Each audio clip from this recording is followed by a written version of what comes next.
രാഷ്ട്രം ഇന്ന് 80ാമത് സ്വാതന്ത്ര്യദിനം ആഘോഷിക്കുന്നു. ആസേത് ഹിമാചലം സ്വാതന്ത്ര്യത്തിൻ്റെ ദിനാചരണമുണ്ട്. കൊച്ചുകുട്ടികൾ അവരുടെ ഫ്രാക്കിലും ഷർട്ടിലുമൊക്കെ ചെറിയ സ്റ്റാർ പതാക വയ്ക്കുന്നത് മുതൽ വീടുകളിൽ പതാക കെട്ടുന്നു. എല്ലാ സ്ഥാപനങ്ങളിൽ കൊടി ഉയർത്തുന്നു, വിദ്യാഭ്യാസ സ്ഥാപനങ്ങൾ ഉയർത്തുന്നു. വലിയ സ്വാതന്ത്ര്യത്തിൻ്റെ വലിയ അലകളാണ് രാജ്യത്തുള്ളത്.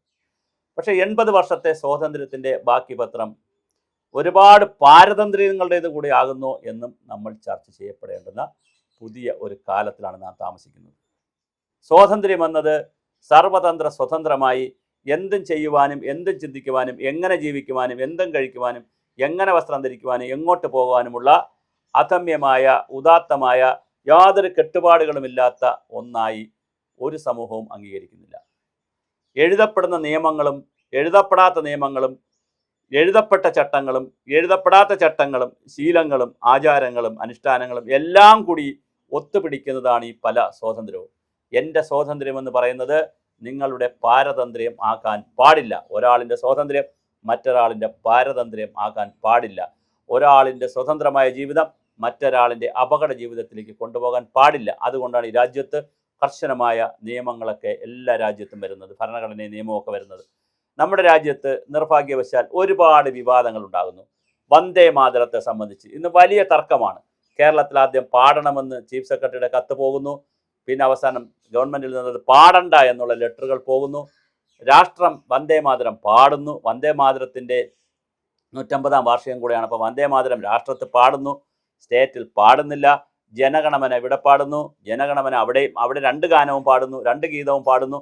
ഇങ്ങനെ വളരെ വലിയ തോതിലാണ് ഇവിടെ വന്ദേ മാതരം പാടില്ല എന്ന് പറയുന്ന ഇടതുപക്ഷക്കാരായാലും കോൺഗ്രസ്സുകാരായാലും പാർലമെൻറ്റിൽ വന്ദേ മാതരം പാടുമ്പോൾ വെറുതെ നിൽക്കുന്നു, അവരിയ്ക്കുന്നില്ല, അനാദരവാകുമല്ലോ. അപ്പോൾ ഇതിനെ സംബന്ധിച്ചൊക്കെ വളരെ ക്ലാരിറ്റി കുറവ് നമുക്കിപ്പോഴുണ്ട് എന്നുള്ളതാണ്. അല്ലാതെ പാടണോ വേണ്ടേ എന്നുള്ളത് രണ്ടാമത്തെ, അത് വേറെ ചർച്ച ചെയ്യാം. പക്ഷേ ഇതിലൊരു ക്ലാരിറ്റി കുറവുണ്ട്. ആ പാട്ടിൽ ഒരു ദുർഗാദേവിയെയും അതുപോലെ ഹിന്ദു ദേവതകളെയും പ്രകീർത്തിക്കുന്നു എന്നുള്ളതാണ് അതിനകത്തുള്ള അടിസ്ഥാന പ്രശ്നം. ബാക്കിയെല്ലാം സുജലാം സുഫല എന്നൊക്കെ പറയുന്നത് പർവ്വതവും നദിക്കുമൊക്കെ നന്മ ഉണ്ടാവട്ടെ എന്നുള്ള കാര്യമാണ്. അത് ആർക്കും ഒന്നും തർക്കമുള്ള കാര്യമല്ല. തർക്കമുള്ള 2-3 ലൈൻസ് ഉണ്ട്. അതിനെ സംബന്ധിച്ച് വീണ്ടും നിൽക്കുന്നു. അതവിടെ നിൽക്കട്ടെ. രണ്ടാമതൊരു സ്വാതന്ത്ര്യത്തിൻ്റെ പ്രശ്നമുണ്ട് ഇവിടെ. ഫെഡറൽ വ്യവസ്ഥയുടെ സ്വാതന്ത്ര്യമുണ്ട്. നമ്മുടെ സംസ്ഥാന സർക്കാരുകളുടെ എല്ലാ അധികാരവും കേന്ദ്രം കവർന്നെടുക്കുകയാണോ എന്നൊരു ചോദ്യമുണ്ട്. പല രൂപത്തിൽ, ടാക്സിൻ്റെ രൂപത്തിൽ, പല രൂപത്തിൽ സംസ്ഥാന സർക്കാരുകൾക്കുണ്ടായിരുന്ന അധികാരം കൃത്യമായി കേന്ദ്രം കവർന്നെടുക്കുന്നുണ്ടോ? കേന്ദ്രം നടപ്പിലാക്കുന്ന പദ്ധതികളിലൂടെ രാജ്യത്ത് ഏകശിലാരൂപത്തിലുള്ള രാഷ്ട്രീയം അടിച്ചേൽപ്പിക്കാൻ ശ്രമിക്കുന്നുണ്ടോ? അതാണ് ഈ PM-ൻ്റെ പേര് വയ്ക്കണം, അങ്ങനെ പേര് വയ്ക്കണം, ഇങ്ങനെ പേര് വയ്ക്കണം, പടം വയ്ക്കണം എന്നൊക്കെ പറയുന്ന പ്രശ്നങ്ങൾ വരുന്ന അവിടെയാണ്.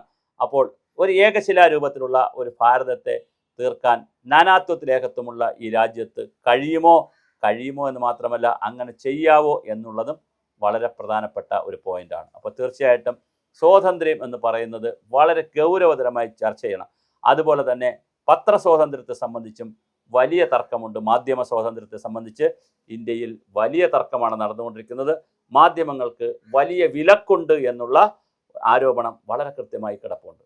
അതുപോലെ തന്നെ സർവതന്ത്ര സ്വതന്ത്രമല്ല ഇലക്ഷൻ കമ്മീഷനും എൻഫോഴ്സ്മെൻറ്റ് ഡയറക്ടറേറ്റ് പോലുള്ള സംവിധാനങ്ങൾ എന്നുള്ള നിരന്തരമായ പരാതിയാണ് പ്രതിപക്ഷത്തു നിന്ന് വരുന്നത്.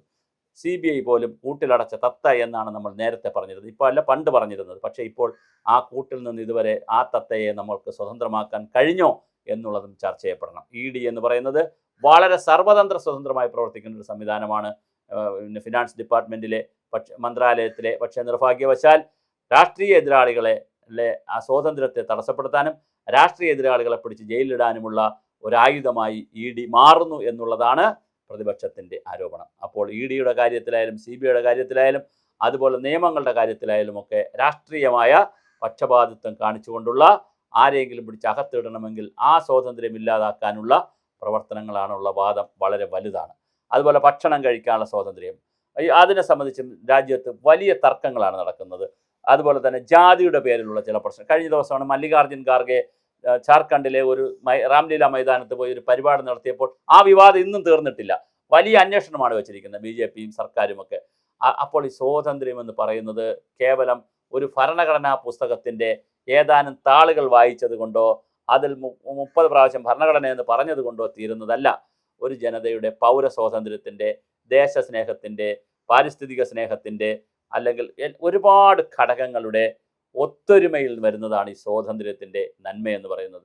ലോകത്തെ എല്ലാ രാജ്യങ്ങളും സ്വാതന്ത്ര്യ ദാഹികൾ ഉണ്ടായിരുന്നു, സ്വാതന്ത്ര്യം വെട്ടി പോരാട്ടം നടത്തിയിരുന്നു. പക്ഷേ ഈ പോരാട്ടങ്ങൾ, ടിയാൻമെൻ സ്ക്വയറിൽ വലിയ പോരാട്ടം നടന്നു, മുല്ലപ്പൂ വിപ്ലവം നടന്നു, ഫ്രാൻസിൽ പോരാട്ടം നടന്നു, ജർമ്മനിയിൽ നടന്നു, പിന്നെ എല്ലാ രാജ്യങ്ങളും, പിന്നെ കൊളോണിയൽ കാലഘട്ടത്തിലാണെങ്കിൽ ലോകത്തിൻ്റെ എല്ലാ ഭാഗത്തും നടന്നു. ഇന്ത്യയിലും അടക്കമുള്ള ദക്ഷിണാഫ്രിക്കയിൽ നടന്നു, ഇന്ത്യയിൽ നടന്നു. എല്ലാ കൊളോണിയൽ രാജ്യങ്ങളിലും ബ്രിട്ടീഷുകാരുടെയും അമേരിക്കക്കാരുടെയും യൂറോപ്യൻകാരുടെയൊക്കെ കോളനി വ്യവസ്ഥയുണ്ടായിരുന്ന എല്ലാ രാജ്യങ്ങളും സ്വാതന്ത്ര്യത്തിന് വേണ്ടി മുറകൾ കൂട്ടി അവരുടേതായ രാജ്യം വേണമെന്ന് പറഞ്ഞു. പക്ഷെ അവരുടേതായ രാജ്യം പിടിച്ചെടുത്തതിന് ശേഷം അവിടെ വീണ്ടും ഏകാധിപത്യവും പട്ടാള ഭരണവുമൊക്കെ അനുവദിച്ചുകൊണ്ട് യാതൊരു സ്വാതന്ത്ര്യവും അനുവദിക്കാത്ത രീതിയിലാണ് പോകുന്നത്. മതസ്വാതന്ത്ര്യം വേണമെന്ന് പറയും പോലെ തന്നെ മതത്തിൽ നിന്ന് മുക്തമാകാനുള്ള സ്വാതന്ത്ര്യവും വേണം. പക്ഷേ പലപ്പോഴും പലയിടത്തും അത് കാണുന്നില്ല. പറയാനുള്ള സ്വാതന്ത്ര്യം പോലെ തന്നെ പറയാതിരിക്കാനുള്ള അവകാശവുമുണ്ട്, സ്വാതന്ത്ര്യമുണ്ടെന്നുള്ളത് നാം തിരിച്ചറിയണം. അപ്പോൾ ഞാൻ സൂചിപ്പിച്ചതുപോലെ ഒരാളിൻ്റെ സ്വാതന്ത്ര്യം മറ്റൊരാളിൻ്റെ പാരതന്ത്ര്യമാകാതെ സ്വാതന്ത്ര്യത്തെ കൃത്യമായി നിർവചിച്ചുകൊണ്ട് നമുക്ക് മുന്നോട്ട് പോകാൻ ഈ 80-ാം വർഷത്തിൽ നമുക്ക് കഴിയണം. നമ്മൾ 100-ാം വർഷത്തിലേക്ക് കടക്കുകയാണ് 2047. ആ യാത്രയിൽ, ഒരു 100 വർഷത്തെ യാത്രയിൽ, ഒരുപക്ഷെ ലോകത്തെ ഏറ്റവും വലിയ ജനാധിപത്യ രാജ്യം എന്നുള്ള, ഇപ്പോൾ ജനസംഖ്യയിലും നമ്മളാണല്ലോ മുന്നിൽ, ജനാധിപത്യ രാജ്യം എന്നുള്ള നിലയിൽ, ഇത്രയധികം വൈവിധ്യമുള്ള രാജ്യം എന്നുള്ള നിലയിൽ, നൂറുകണക്കിന് ഭാഷകളും ആചാരങ്ങളും അനുഷ്ഠാനങ്ങളും കലയും സാഹിത്യവും രാഷ്ട്രീയ പ്രസ്ഥാനങ്ങളും അതുപോലെ തന്നെ ഒരുപാട് കൂട്ടുകക്ഷി മന്ത്രിസഭകളൊക്കെ ഉള്ള സംസ്ഥാനങ്ങളൊക്കെ ഉള്ള രാജ്യത്താണ് നമ്മൾ താമസിക്കുന്നത്. വളരെ വൈവിധ്യമാണ് ഉള്ളത്. കാലാവസ്ഥയിലും എല്ലാ കാര്യത്തിലും വൈവിധ്യമുള്ളൊരു നാടാണ്. ഈ വൈവിധ്യങ്ങളുടെ ഏകത്വത്തിലുള്ള സൗന്ദര്യം നിലനിൽക്കണമെങ്കിൽ സ്വാതന്ത്ര്യത്തെ നമ്മൾ ഉച്ഛ്വാസവായുവിനെ പോലെ സംരക്ഷിക്കപ്പെടേണ്ടതുണ്ട്. അത് മലിനമായാൽ, മറ്റെന്ത് മലിനമായാലും നമുക്ക് ജീവിക്കാം, നമുക്ക് കുറച്ച് പ്രശ്നങ്ങളൊക്കെ വരുള്ളൂ. പക്ഷേ ഉച്ഛ്വാസവായു മലിനമായാൽ പിന്നെ ജീവിതത്തിൻ്റെ അർത്ഥവും ഉണ്ടാകില്ല, നമ്മൾ ശ്വാസം മുട്ടി മരിക്കും. അതുപോലെ സ്വാതന്ത്ര്യം എന്ന് പറയുന്നത് ബന്ധുര കാഞ്ചന കൂട്ടിനാണെങ്കിലും ബന്ധനം തന്നെ പാരിൽ എന്നുള്ളത് വളരെ പ്രധാനമാണ്. അത് മഹാകവി വളരെ കൃത്യമായി വർഷങ്ങൾക്ക് മുമ്പ് പാടിവെച്ചത് കൃത്യമാണ്. നമുക്ക് സ്വാതന്ത്ര്യത്തിൻ്റെ നന്മയുള്ളവരായി മാറാം. അത് രാഷ്ട്രീയ സ്വാതന്ത്ര്യമാകട്ടെ, ഫെഡറലിസത്തിൻ്റെ സ്വാതന്ത്ര്യമാകട്ടെ, സാമ്പത്തിക സ്വാതന്ത്ര്യമാകട്ടെ, പാരിസ്ഥിതിക സ്വാതന്ത്ര്യമാകട്ടെ, സ്ത്രീ പുരുഷ ബന്ധങ്ങളിലെ സ്വാതന്ത്ര്യമാകട്ടെ, വ്യക്തിബന്ധങ്ങളിലെ സ്വാതന്ത്ര്യമാകട്ടെ, അത് പരസ്പരം മാനിക്കുന്ന ഒരു ഇന്ത്യ ഉണ്ടായി വരാൻ ഇനിയും വർഷങ്ങളെടുക്കും. അത് ഉണ്ടായി വരുമെന്ന് നമുക്ക് പ്രതീക്ഷിക്കാം. പ്രതിപക്ഷം ചെറുതാണെങ്കിലും അതിനെ മാനിക്കുന്നതാണ് ഭരണപക്ഷത്തിൻ്റെ സൗന്ദര്യം കൂട്ടുന്നതെന്ന് തിരിച്ചറിയുക. ആൾബലത്തിലോ അംഗബലത്തിലോ അല്ല ഈ രാജ്യത്തൊന്നും നിർണ്ണയിക്കപ്പെടേണ്ടത്.